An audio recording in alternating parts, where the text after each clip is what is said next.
Hello everyone, this is Ravi Jha. I am a defence counsel in Allahabad high court और आप सबका स्वागत है आपके खुद के चैनल टारगेट फॉर आईक्यू में। आज जिस कंटेक्स्ट में आपके साथ मेरी मुलाकात हो रही है, बेसिकली उसका उद्देश्य है द निगोशिएबल इंस्ट्रूमेंट एक्ट 1881 के सेक्शन 138 के ऊपर चर्चा करने का। जैसा कि हम सभी जानते हैं कि नेक्स्ट मंथ आपका एमपी सिविल जज का एग्जाम कंडक्ट होने वाला है। उसके अंदर टोटल लॉ के 12 पेपर हैं। 12 में से अगर हम लॉ के 2 पेपर को हटा दें तो एक पेपर आपको देखने को मिलेगा जिसको कि हम सब द निगोशिएबल इंस्ट्रूमेंट एक्ट 1881 के नाम से जानते हैं। और ये एक ऐसा सब्जेक्ट है जिसको चाहकर भी नजरअंदाज बिल्कुल भी नहीं किया जा सकता। वैसे तो पूरे के पूरे एनआई एक्ट के चैप्टर के अंदर अगर मैं बात करूं तो आपको लगभग 17 चैप्टर देखने को मिलते हैं और उन 17 चैप्टर्स के अंदर आपको लगभग 148 सेक्शंस देखने को नजर आते हैं। लेकिन अगर हम एग्जाम के दृष्टिकोण से बात करें तो पूरा का पूरा जो चैप्टर नंबर 17 है, जिसको कि इंसर्ट किया गया था सन 1988 में, वो एग्जाम के दृष्टिकोण से एक महत्वपूर्ण पार्ट अदा करता है। और अगर सबसे ज्यादा सवाल आपसे पूछे भी जाते हैं एनआई एक्ट से तो वो होता है section 138 of the NI act. अब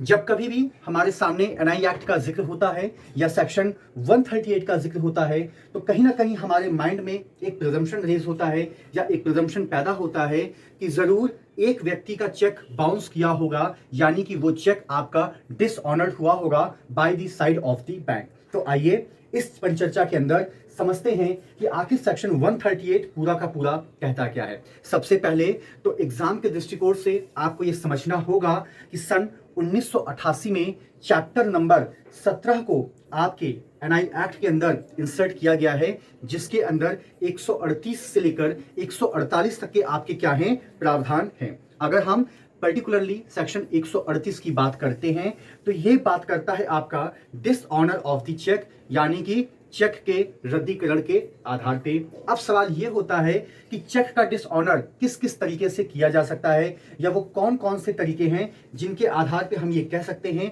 कि आपका जो चेक है वो डिसऑनर्ड हो गया। तो आमतौर पे सेक्शन 138 के अंदर आपको 2 प्रावधान मुख्य रूप से देखने को मिलते हैं। पहली बात ये कि जो चेक आपने किसी व्यक्ति को इशू किया है, उस चेक के ऊपर जो आपने अमाउंट मेंशन किया है, जिस वक्त वो चेक बैंक में डाला गया विड्रॉ के उद्देश्य से, उस वक्त वो अमाउंट आपके अकाउंट में बिल्कुल भी नहीं था। ऐसा हो सकता है कि उससे थोड़ा सा कम रहा हो और ऐसा भी हो सकता है कि बिल्कुल भी ना रहा हो। तो आमतौर पर ये एक पहला ग्राउंड है जहां पर हम कहते हैं कि यूजुअली आपका जो चेक है वो डिसऑनर्ड हो गया या आपका बाउंस हो गया। अब अगर हम इसके दूसरे पार्ट की तरफ देखें तो वहां पर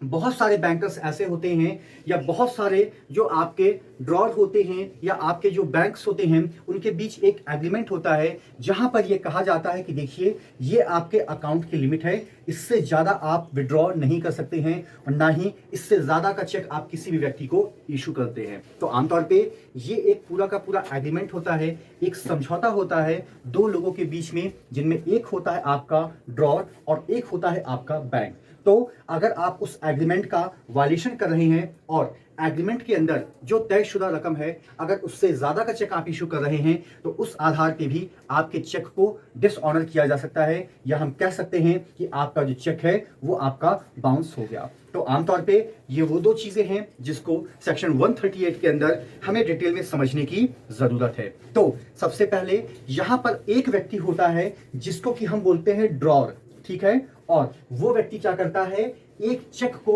ड्रॉन करता है। अब ड्रॉन का मतलब क्या होता है, इसको आप लोग समझिए ड्राइंग से। जैसे ड्राइंग में हम लोग चित्रकारी करते हैं ना, तो उसी तरीके से जो ड्रॉर होता है उसके पास एक चेक का पूरा एक लीफ रहती है, उसके अंदर उसको कुछ डिटेल फिलअप करनी रहती है, जैसे कि किसके फेवर में वो चेक को इशू करना चाह रहा है, पहली बात। दूसरी बात,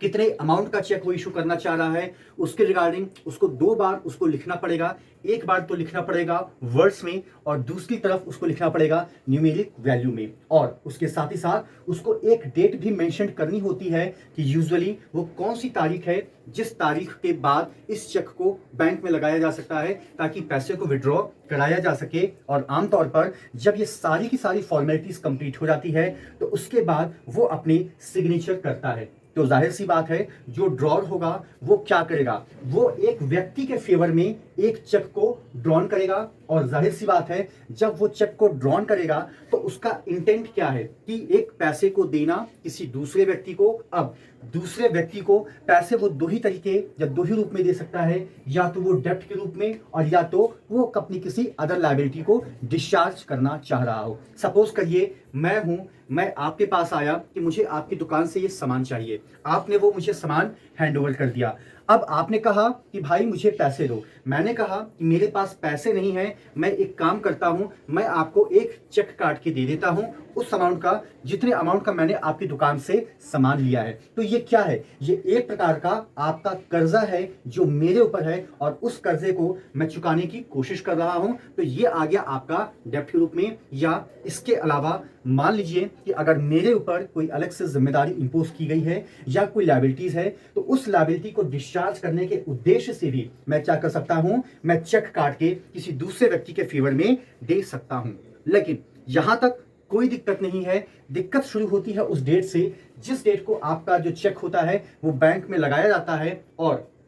बैंक की तरफ से आपको इंटीमेशन दिया जाता है कि सर जो चेक आपने लगाया है वो चेक जिस भी पर्सन का है जिसका अकाउंट इस बैंक के साथ एसोसिएटेड है, उस अकाउंट में उतना फंड नहीं है कि आपके चेक के ऊपर अंकित राशि का भुगतान किया जा सके। नंबर 1। नंबर 2 पे ऐसा भी हो सकता है कि सर यहाँ पर बैंक और ड्रॉर के बीच में एक एग्रीमेंट ऑलरेडी हो चुका है जहां पर उनको बताया जा चुका था कि आप इससे ज्यादा अमाउंट का चेक इशू कर ही नहीं सकते हैं, और जो गलती उन्होंने कर दी तो इस आधार पे भी वो जो आपका चेक होता है वो प्रॉपर तरीके से आपका इनकैश नहीं होता है। तो आमतौर पे अगर ये चीजें एक व्यक्ति के द्वारा कमिट की जाती है तो यूजुअली ये व्यक्ति वहां पर कोई और नहीं बल्कि होता है ड्रॉर, यानी कि जिसके नाम का वो चेक है। तो आमतौर पर हम ये कह सकते हैं कि section 138 of the NI act के तहत उसने एक ऑफेंस कमिट किया है। और अगर हम इस ऑफेंस की पनिशमेंट को देखें तो अगर पूरा का पूरा ट्रायल कंप्लीट हो जाता है और उसका जो गिल्ट है वो प्रूफ हो जाता है, तो आप ये मानिए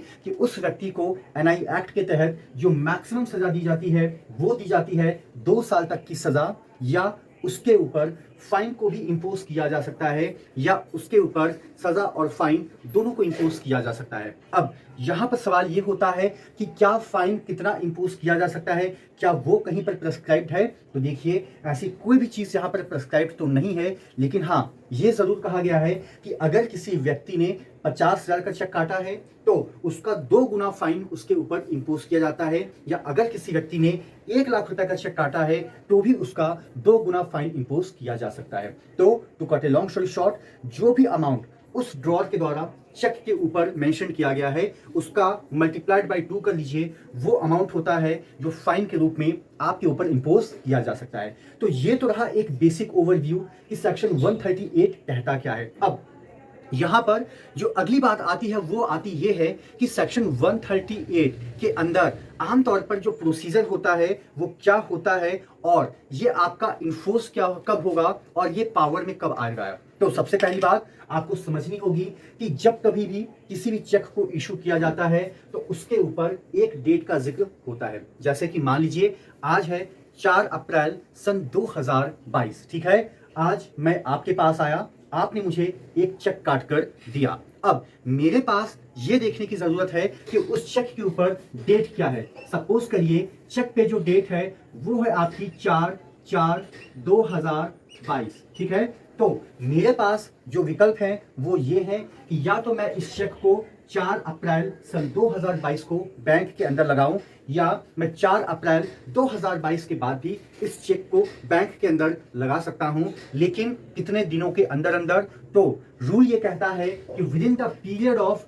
3 मंथ्स, यानी कि 3 मंथ के अंदर अंदर आप उस चेक को बैंक के अंदर लगा सकते हैं। अगर आपने उस चेक को 3 मंथ के अंदर बैंक के अंदर नहीं लगाया तो उस चेक की वैलिडिटी जो होती है वो आपकी खत्म मानी जाती है, पहली बात। दूसरी बात ये, सपोज करिए एक व्यक्ति ने 3 मंथ के अंदर अंदर चेक को लगा दिया, उसने अप्रैल में चेक नहीं लगाया, उसने मई में नहीं लगाया, उसने जून में चेक लगाया, और जब चेक लगाया तो बैंक से उसके पास ये नोटिस आया कि सर आपने जो चेक लगाया था वो चेक या तो बाउंस हो चुका है या तो डिसऑनर्ड हो चुका है। अब बैंक जब कभी भी आपको एक जानकारी देगा तो जाहिर सी बात है वो एक पर्टिकुलर डेट होती है और उस डेट से 30 दिन के अंदर अंदर ये जानकारी आपको किसको देनी रहती है, ड्रॉर को देनी रहती है, यानी कि जिस व्यक्ति ने आपको वो चेक दिया था। तो जब आपके पास बैंक का इंटीमेशन आ जाता है, उसका प्रिंट आउट आप देते हैं, उसके ऊपर बाकायदा नोटिंग होती है कि आखिर ये चेक बाउंस हुआ है तो किस आधार पर हुआ है, उस डेट से 30 दिन के अंदर अंदर ये आपकी जिम्मेदारी होती है कि आप ड्रॉर को इंटीमेट करें और उससे कहें कि अब आपका बताइए क्या इरादा है, क्योंकि जो चेक आपने मुझे दिया था वो तो हो गया है आपका बाउंस। अब ड्रॉर के पास जब आपका वो लेटर जाता है जिसके अंदर आप उसको पर्टिकुलरली चेक के डिसऑर्डर के रिगार्डिंग आप इंटीमेशन देते हैं, तो अब ड्रॉर की ये जिम्मेदारी होती है कि 15 दिन के अंदर अंदर वो क्या करेगा, वो अपना जवाब देगा या वो अपना फैक्ट आपके सामने रखता है। और अगर 15 दिन बीत जाने के बाद भी अगर वो इन चीज़ों को नहीं करता है तो फिर ये आपकी जिम्मेदारी होती है कि 30 दिन के अंदर अंदर या एक रीजनेबल टाइम पीरियड के अंदर अंदर आप सेक्शन 138 के तहत आप कोर्ट के अंदर कंप्लेंट केस फाइल कर दें और इस तरीके से आपका सेक्शन 138 की जो प्रोसीडिंग होती है इसकी शुरुआत की जाती है। ये बात अलग है कि इसके अंदर सिर्फ 2 ही तरह के मजिस्ट्रेट को ऑथराइज किया गया है, या तो वो होने चाहिए मेट्रोपॉलिटन मजिस्ट्रेट और या तो वो होने चाहिए आपके जुडिशियल मजिस्ट्रेट फर्स्ट क्लास। तो it's all about the whole concept of section 138 of the NI act 1881 जो आपके एग्जाम के दृष्टिकोण से बहुत ही महत्वपूर्ण है और खास तौर से एमपी सिविल जज के, क्योंकि हर वो स्टेट जहां पर NI act as a subject के रूप में है वहां पे जो सबसे ज्यादा क्वेश्चन रेज किए जाते हैं ना वो सेक्शन 138 से ही किए जाते हैं, या अगर मैं कहूं कि ज्यादातर उनका फोकस चैप्टर नंबर 17 से होता है तो ये कहना बिल्कुल भी गलत नहीं होगा। इसके अलावा टारगेट फॉर आईक्यू पे एमपी की जो 2 अदर लोकल लॉज हैं जिनमें से एक है आपका एमपी लैंड रेवेन्यू एक्ट और एक है आपका एमपी रेंट कंट्रोल एक्ट, दोनों की रिगार्डिंग बैच आपका बहुत ही जल्द शुरू होने जा रहा है। अगर आप चाहें तो आप ऊपर दिए गए नंबर 7500110314 पे कॉल या मैसेज करके आप उस बैच में अपने आप को एनरोल करा सकते हैं। Thank you so much to all of you for all your love and support to the team of target for IQ.